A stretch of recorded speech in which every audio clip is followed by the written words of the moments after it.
देखिए हर खबर यहीं पर। सब्सक्राइब कीजिए TV9 भारतवर्ष।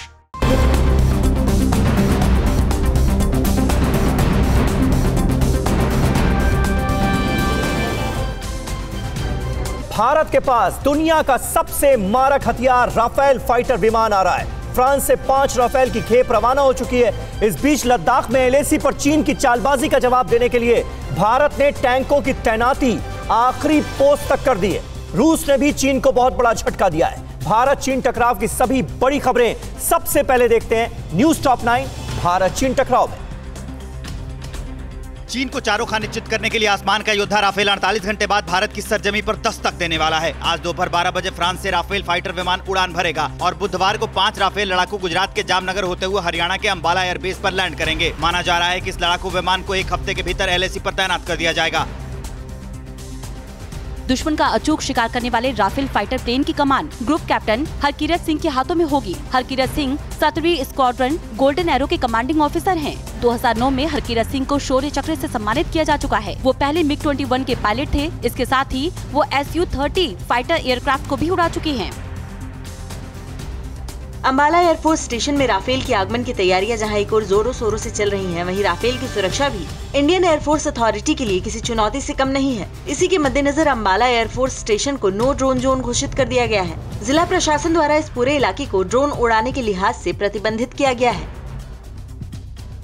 लद्दाख में LAC पर चीन की हर दिन नई साजिशों को देखते हुए भारतीय सेना ने भी मिसाइल फायर करने वाली क्षमता से लैस 12 T-90 टैंक की तैनाती कर दी है। 16,000 फीट की ऊंचाई पर लद्दाख के आखिरी पोस्ट दौलत बेग गोल्डी के काराकोरम पास पर भारत ने T-90 टैंकों की तैनाती कर दी है। अक्साई चीन में पहले ही चीन 50,000 सैनिकों की तैनाती कर चुका है।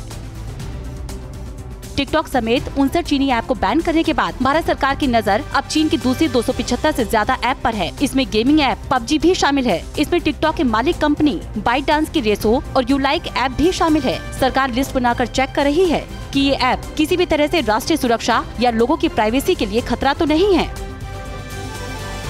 दूतावास को लेकर अमेरिका और चीन के बीच तनाव और बढ़ गया है। अमेरिका की ह्यूस्टन में चीनी दूतावास के बंद किए जाने के विरोध में चीन ने भी अपने यहाँ चेंगतू में अमेरिकी वाणिज्य दूतावास को जबरदस्ती बंद करा दिया है। आज सुबह चेंगतू दूतावास में लगे अमेरिका के झंडे को उतार दिया गया। कल चीन ने अमेरिकी अधिकारियों को सामान सहित दूतावास से बाहर कर दिया था।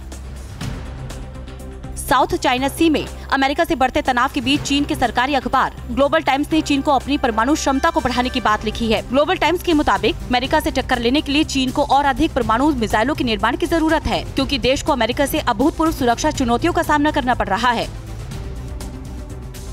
दुनिया में चौतरफा घिरते चीन को रूस से भी बड़ा झटका लगा है। रूस ने चीन को दिए जाने वाले S-400 मिसाइल सिस्टम की डिलीवरी पर फिलहाल रोक लगा दी है। हालांकि चीन इसे झटका नहीं मान रहा है। उसका कहना है कि जटिल प्रक्रिया की वजह से इसे सस्पेंड कर दिया गया है। जमीन से हवा में मार करने वाली ये ताकतवर मिसाइल रूस से भारत को मिलने वाली है। साउथ चाइना सी में मचे घमासान के बीच चीन ने वियतनाम पर प्रेशर टैक्टिक्स का खेल करना शुरू कर दिया है। वियतनाम बीजिंग से दबाव के बाद अपने ड्रिल संचालन को रद्द करने के बाद 2 अंतर्राष्ट्रीय कंपनियों को लगभग $1 अरब का भुगतान करने पर राजी हो गया है। इस बीच रूसी ऊर्जा कंपनी रोसनेफ्ट को भी ड्रिलिंग ऑफशोर के लिए अपनी योजना को स्थगित करने के लिए मजबूर किया गया है। न्यूज टॉप 9 रोज सुबह 7 बजे और शाम 7 बजे सिर्फ TV9 भारतवर्ष पर।